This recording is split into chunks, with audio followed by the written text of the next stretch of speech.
Hey, good morning, Brent Abel. Here we are, goldballhunting.com. How Are you you doing just today? loving? Are you just loving this entire thing that we do just about every day? I love it. It's so stinking fun. And I'm hoping that everybody else enjoys it too. Okay, all Um, right, good, good. Hey, well, listen, man. Good morning to you as well. Down here in the desert, California desert, Palm Springs Tennis Club tournament is so far been rained out for a day and a half. wow. They can't get started. Glenn Erickson over there, one of my all-time favorite tennis people, just a character, is sitting there probably just going, "Why me? Yeah. Why me?" So, anyway, I'm hoping for Glenner's sake that it dries up soon. It stopped raining today, but it is gloomy and cloudy and no wind, no sun. And you've actually got, I've got a student here. You've got a student who's playing this tournament and then also Yeah. playing the tournament next week. So we're hoping those guys, do some damage, get through a couple Yeah. of maybe a round or two more than what they normally do. And that's really the purpose of Yeah. goalballhunting.com is to really sort of help three types of players. Number one, those guys who are trying to play some national events or maybe some really, top regional, local events, and they're stuck at a certain round. Yeah. Whether it's the first round or whether it's, I can only get to the round of 16 and Right. that's only if I have a pretty good draw and so their type player would be a league player, someone who literally wants to get a new rating label, wants to move up the ladder to the next label, or someone who just happy with the label they're at, but they want to win a higher percentage of their matches, or the fellas. Maybe you're that guy who on Wednesday nights after work, 5:30, 6 o'clock, you and your buds get together, and it's trash talking for the next 2 hours Right. as you guys switch partners, and yet you want to be. You're sick and tired of being the Stinko guy, the guy that's got to buy the beers every Wednesday Yes. night because you're not winning enough sets. So Right. you want to be the man every Wednesday night, and we get that. We totally get that. Yeah. And we're That's your gold ball. that is your gold ball. So this is for, whatever, figure out what your gold ball is. From the literal to the, ethereal there, being the man on Wednesday night That's and, right. and not having to buy the beer all the time. That's right. That's right. No, so those are the players that we want to help. And guys, if you haven't already done so, Jeff and I have produced a private video. It is free, but it's about confidence. How do you get confidence in tennis? Which is really, if you don't have confidence, I mean, I don't know what you have. It's what you don't have, I guess. I don't know, but you don't have much. And it's more than having confidence on Tuesday where you're getting ready to play the fellas on Wednesday night, and on Tuesday you go, "Man, I played great today. I think I Yeah. got I think I got this tennis thing," and Yeah. then you show up 24 hours later, and it's a clanker against the field, trying to hit the field goal deal, against the Right. crossbar, and you play down at a level you go, "How is this?" So really, this course for you Yeah. is it's a video that Jeff and I recorded recently, and it's going to show you how do you build confidence so that you can really minimize that skill level range from one day being Right. here and then the next being down here. And really, it's not about taking you up higher and bringing this whole thing up. It's really about how do you initially bring that bottom level up. Yeah. And once you do that, then you get confident that from day to day, when you're going to go out, that you can trust how you're going to play today. Yeah. And that's when you can start to move up to that proverbial next level. Next level. So to get that video, all you got to do is just, depending on where you are, down below this video, there's a link. It'll take you to goalballhunting.com, or just open up a browser window if you're listening to the audio portion of this episode, and go to goalballhunting.com. First name, email address, and then you'll get access to that video. So JJ, I'm on the hot seat today, man. Yes, you are. And I just keep talking because I'm scared to death that you're gonna lay something on Maybe me. you just keep talking and never have a question asked. That's right. right. You know what? I gotta go. Yeah. Wait, look at the time. Yeah. I think I hear my mom calling me, right? All right. So today, here we're going to cue it up here. So since you are a senior national player of the highest caliber, and you've got gold balls under your belt as well as silver and bronzes, you've got some team titles as well as participating on teams that have traveled around the world in the ITF, the World Team events. Um, and so the question is, let's say, well, we've got the event coming up next week, right? We've got the Wilson there in Palm Springs, which is it's a Category 2 that generally plays like a Category 1 event. And so Well, there's it's labeled a Super Cat 2, Super Cat 2, which just means it's got more points available to it. right? Super Cat 1's got 1,000 points for the winner. A Super Cat 2 has, I think it's 500. Right. And a regular Category 2 is, I'm not sure what that Yeah, number is, but it's less. right. But there's no gold ball available No. at a Cat 2, even a Super Cat 2. However, this event in Palm Springs, if anybody's wondering, like, what event should they jump into with the full experience, this is one of the best ones in the world, really. I mean, it's just there's like 1,000 players descend on Mission Hills in Palm Springs next week in all the age categories. And Literally 700 plus.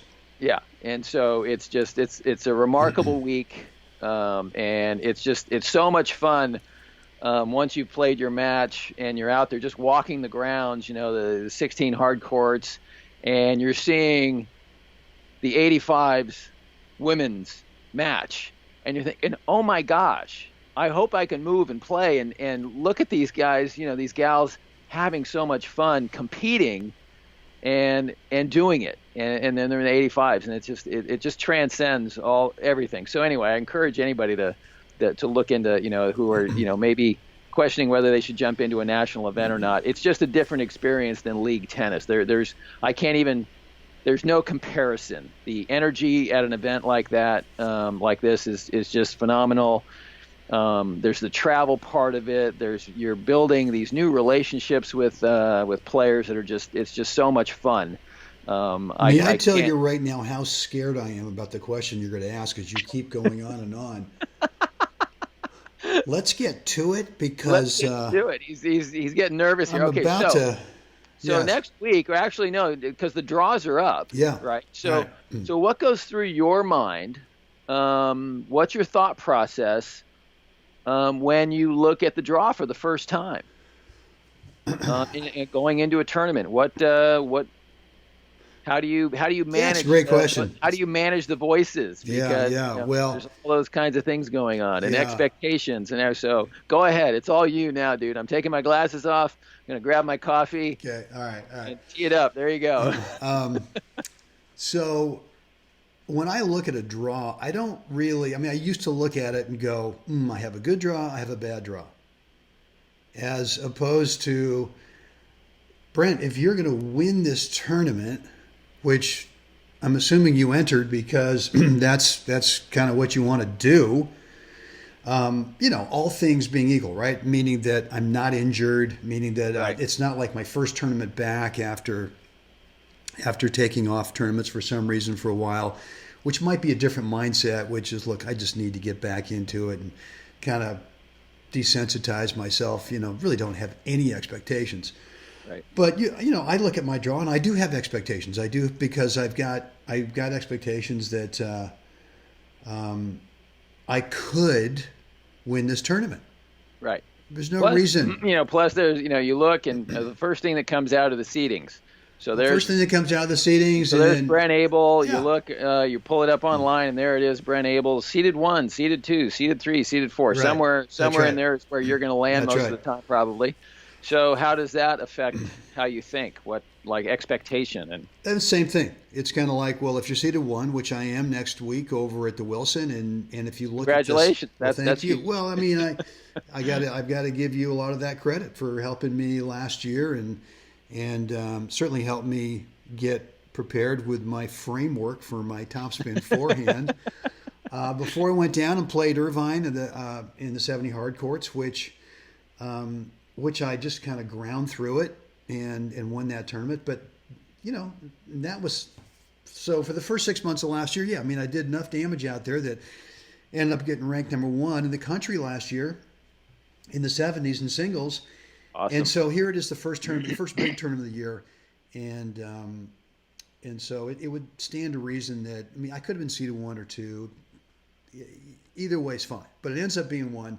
So you look at, and my first thing is, I'm not used to in a national event. I'm not used to in a big super category two being seeded number one. Yeah. So it's kind of like gulp. Right. There's a big old target on my back right now, or maybe it's on my Right. chest. And Right. Literally, you got to be careful walking through the parking lot now. that's right. Man, there's arrows going all around me. So, but that's just a dumb voice, right? I mean, Right. that's just a dumb voice. So that one's pretty easy to go. And there's another voice going, well, if you're seeded one, then you're supposed to win the tournament. If you don't, then have you failed? And Oh well, it's the answer to that is easy. We all know that you get kicked out of your house, your dog pees on your tennis bag, the credit cards are that's blocked. right. I mean, nothing after you lose, all this stuff just crumbles around you. That's It's right. like, That's right. That's right. And people are thinking, God, what's happened to him? I don't think I can What's talk to him again. he's not my friend. Yeah. So They lie. that's right, right. I mean, So- it's all just chatter in your head. but you don't have any control. I mean, there's so many things you don't have any control of. You don't have any Right. control of. First of all, you don't have any control of your draw. Correct. I mean, it's a computer button, click and go, and spits it out, right? And I don't have any control over how that guy is going to play. I mean, I've looked at the draw, and there's a guy I think that I got to buy my first round, but he didn't. And look, he's a guy that if he plays at that top level for a couple hours, and I struggle for some reason, it could Right. be sayonara for Brenny, Right. right? And then you look at the rest of the guys, and then after that you kind of go, well, look, I can't control that, so why even worry about the fact that, my Right. God, my quarter is so frickin' loaded. I've got guys in there my second day, if I can get through my first round, I got a guy who's already won the 70 hard courts a couple of years ago. Right. And if I can get past him, then I've got the legend. I got the great Brian Chaney who's won everything.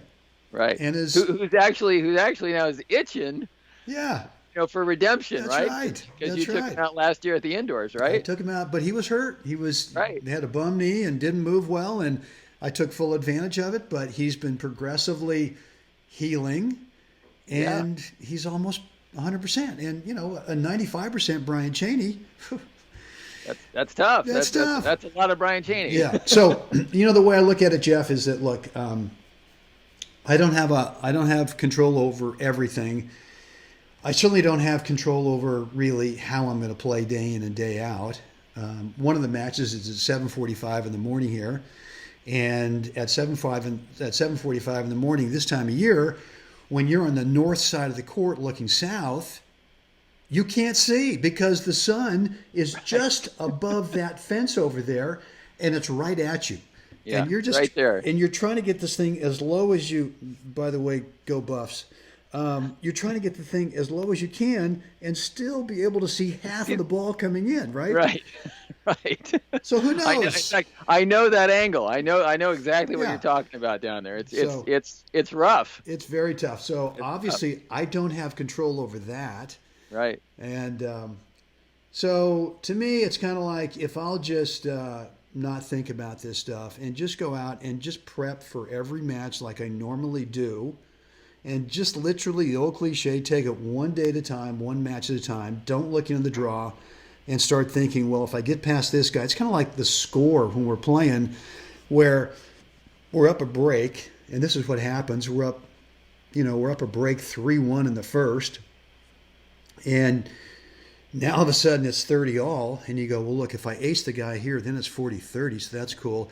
And then if I can really throw in another one, and now it's, Right. now I'm up. And then he'll probably give me maybe a game, at least one game, he'll give it to me. And so it's kind of that thought of really looking out in the future Yeah. and trying to hope plan about what could be. And I think I learned a long time ago that it's not a strategy that works. Right. Right. And in fact, it's a voice I have to just shut up wherever you are. Just Right. shut up. Let's just focus on what we want to do to start the next point. So my advice would be whether you are that kind of player in an event in a tournament who's seriously got a shot to contend for a ball, or for the quarters or the semis or the finals, or whether you're that player, and we've got a couple of players like this that we're coaching who, man, they're just trying to get through to that third round. Right. Is that you cannot look ahead because Nope. you can't control. I mean, look, who's to say that the guy who won the 70 hard courts a couple of years ago, who I might play in the second round, who's to say he gets hurt this week practicing and can't show up? Right. Who's to say someone doesn't beat him? Who's to say that someone takes out Brian because Brian's ankle or knee flares up? Right. So then all of a sudden, if that happens, now what do you do? Oh, well, now you're all messed up with your thinking Right. because you had this plan. And so the only plan that you can come up with is how are you going to prepare today Yeah. to be able to What's whoever you tangible? play. What can you control? What's a controllable? What's a controllable thing in your Absolutely world? right. And if I'm going to Um, play, if I'm going to play tomorrow, there'll be no party boy tonight. right. You know, and so that's one thing. There will be some things I'll do today to not get over tennised. I won't go, oh my God, I don't have my forehand, so I better go out in the ball machine and hit 90 minutes of forehands. And Right. then you Bad show up idea. tomorrow and you go, this elbow doesn't look right. Right. It's got this big knot that's about the size of a baseball coming out of it. Yeah. And so I'm not going to over practice. I'm going to leave something in the tank for tomorrow. And I'm going to visualize. I'm going to visualize how I react to winning points, to losing points, because that's a reality check for me. If I was just, if all of us to do was visualize winning point after point after point, and I'm going, yeah, yeah, yeah, you know, it doesn't happen. So I want to visualize where also, how do I respond? Right. If I see myself, I've got break point, and the guy comes in, I play a great return to serve down low, and he sort of plays this little half volley that's a let cord winner over the Right. net. He wins a point. How do I want to react to that? Right. How do you manage the disappointment? Yeah. And You know. so if I have, and for me, maybe not for everybody, but for me, if I haven't visualized that and sort of felt what it is I want to do in that situation, I might in that nanosecond kind of lose it Right. and kind of go off and just start, building the story. Yeah. There you go. Building the story of, fellas, God, yeah, I lost, man, but did you see that lucky lead cord? Come on. So I want to visualize that too. And other Yeah. than that, I got to have, I got to have a good little warm up, and I've just got to be feeling the ball, and I got to trust that if I'm feeling the ball the way I want to, and we talked about this in the last episode about what do you have to do to not knock down that one big domino. That if you knock down the big domino, all the other things, all the other smaller Yeah. dominoes, really have a chance of just getting, Yep. knocked down. And for me, it's just trusting that when I look at the draw, your question was, well, you look at the draw, look at the seeds, what do you think? I go, screw it. I don't care about it. I don't care about who's Right. over there. All I know is that if I can feel the ball, that then I give myself the best chance to play well. I can't control winning. Right. I can't control Right. it. I cannot. And the more I Can't, try you to can't control it, control the draw. You can't no. control the seeds. You can't control, again, the weather. All these variables that you have no hand in. Right. Plus, the reality is, and you've obviously, you've played enough tournaments. I've played enough tournaments. At some point, you got to beat everybody anyway. I mean, literally, Right. you got to beat everybody anyway at some point in this deal. So you can hem and haw about, oh, I got a good draw, I got a bad draw, but you know what? It's day one.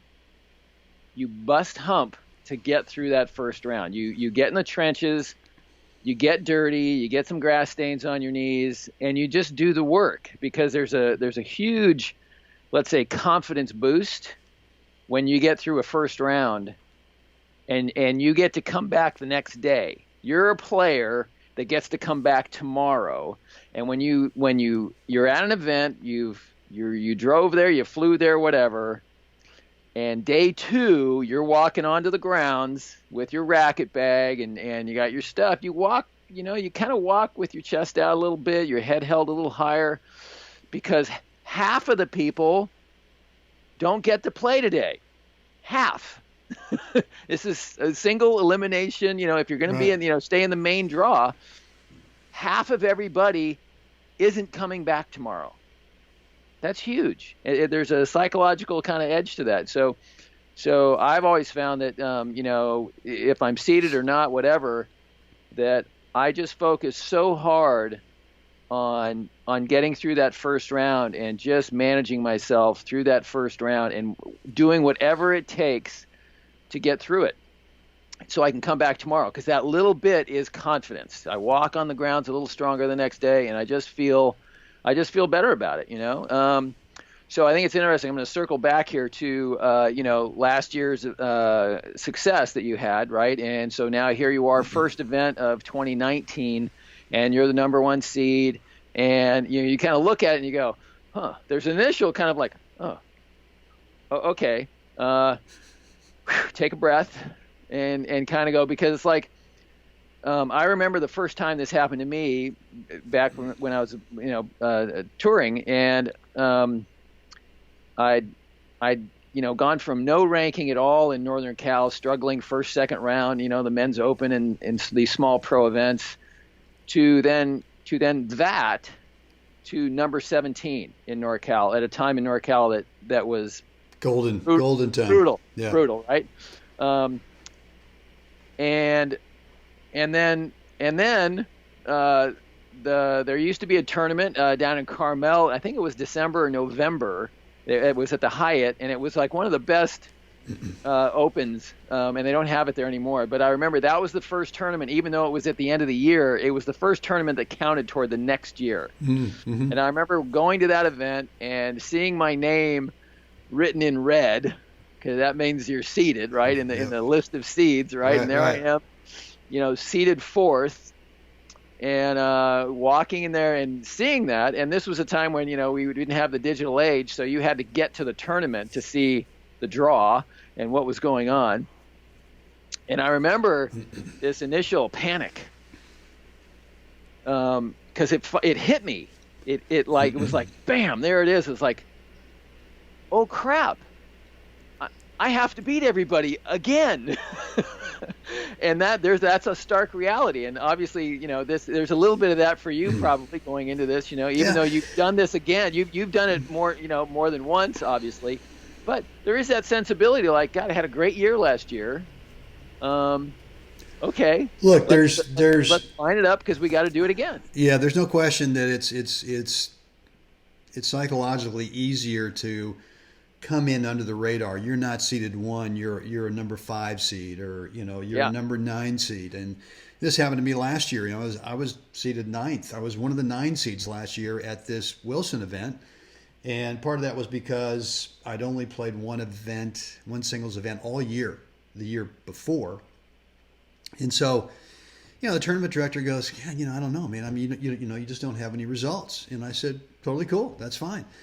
And so yet I end up winning the tournament, but it was kind of that, okay, look, I'm a 9 seed. So basically if I get to the round of 16 and I lose, right, no blood, no foul. Right. So, but the truth is, the more you enter the tournaments, the more you play, the more you get in there, you're going to have success, and you're going to end up with your name in red eventually, like you Right. did. And the best way to think about it is to go, well, that's just a sign of what I've done in the past. But it doesn't mean that I have to do something now in the Right. present. And if you intellectually, if you were to go back and look at all of the tournaments ever played, from the pros to the juniors, we would find that the number one seed, lo and behold, does not always win the tournament. Amazing. Yes.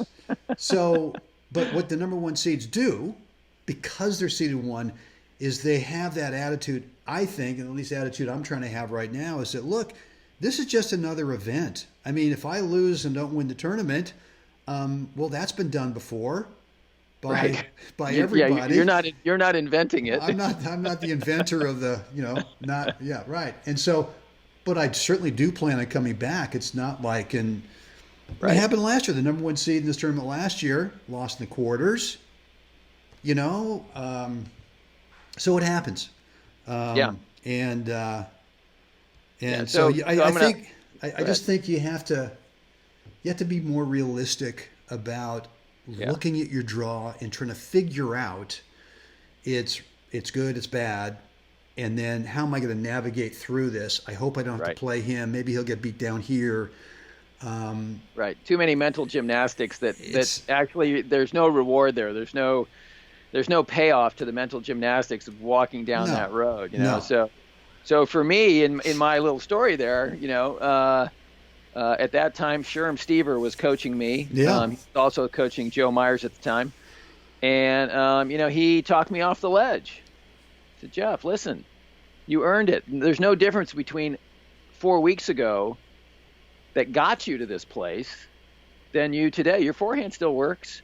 Your serve and volley still works. yep, yep, Um, so let's just focus on the first round. Let's focus on whoever the first round guy was, and you just stay present and let's get that job done first. So it calmed me down. I just relaxed, and I went out and just I think it was like a 2-2 match. I remember it distinctly because this is one of those. This was a watershed moment for me in my career that I had to get over this mental fear of like, oh my God, the expectation. So that tournament, I just went round by round, and Sherm just kept me on target, and I just bust ass the first round. Okay, got that one done, put it behind me. I'm walking out the next day a little more confident. Okay, I hit the ball pretty well. I felt like my strokes were there. Okay, I'm still me.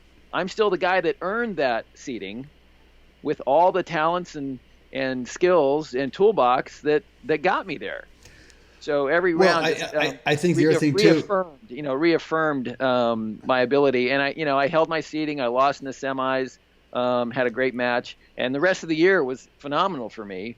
But that first tournament was just like for me, it was like a watershed. It was a big moment. Yeah, and I think the other way to look at it too is that just because your name's in red doesn't mean that you are entitled.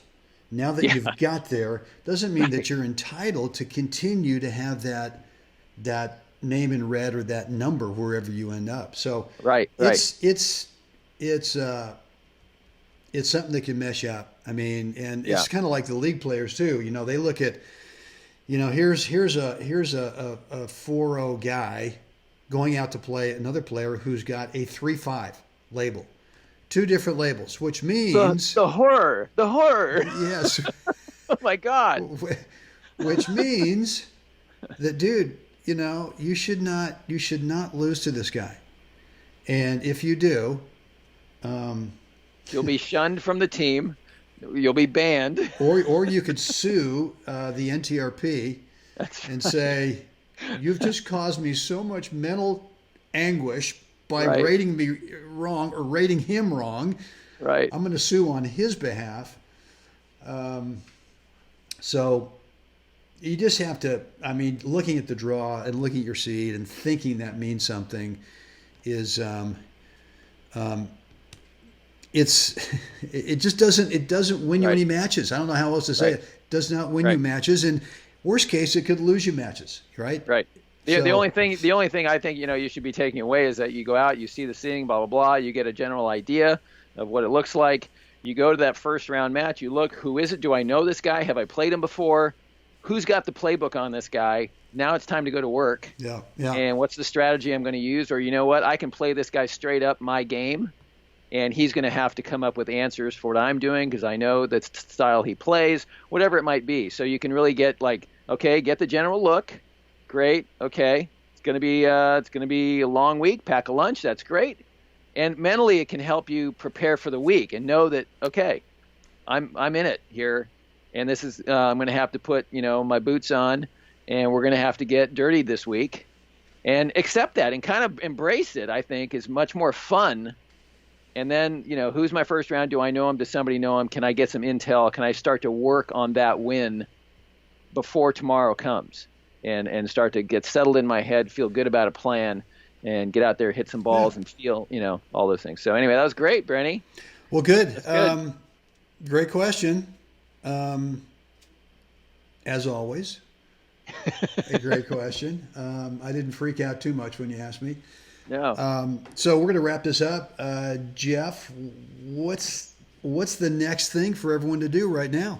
We would love them to like us over there somewhere on the page. Like us, share this with your friends if you think they might get some value out of it, and subscribe, of course. That way you'll always be notified when when another video is coming up that we might be able to help you with some of our experiences. That we're trying to share the reality of what has happened to ourselves in our careers, so that that it's not always the perfect ride. Not an exact science. Yeah, it can get turbulent sometimes, and that's okay, because those turbulent times are actually what make you a better player. So anyway. What if they have a question or they want to leave a comment? Let us know down below. Type away. Get those fingers going and type away. And right, so what else can they do? What else do we have? Well, the other thing that we talked about at the beginning is we want to help you guys build more confidence into your game. We want to help you reduce your skill level range. One day you're here, I got it nailed. I figured it out. Man, I got this thing. You go home, you tell your kids, you tell your dog, you tell your spouse, you have a couple extra cocktails, you're calling your friend, you're on the internet, I've got it. This tennis thing, man. I never knew it was this easy. I got it. And then the next day, you come out. You were here. And the next day, thud, you're down here. Yeah. So what we've got for you, Jeff and I recorded a video on how to build confidence so that you bring the bottom of your skill level range consistently up towards where you could play at the very top right now. Because you're not going to take this range, and bump it up. You got to get up here first, and then right. You can start to make a move up to playing at a higher skill level day in and day out. So the way to get that video, it's private, it's free. If you're watching this at YouTube or somewhere, webpage or something like that, Facebook, right down below, there's a link that will take you to goldballhunting.com. And if you can't find it or you're listening to it, just open up a browser and go to goldballhunting.com. First name, email address. We will not spam you. We promise. Ever. Ever. And might send you an email now and then, but we're not going to spam you. And you'll get access to that video right away. So guys, as always, thanks for hanging out with us today. We had a lot of fun with this. Jeff, thanks, dude. Everyone get out there and make it a great day. Can't wait to do it tomorrow. All right, JG. Talk then. Yeah.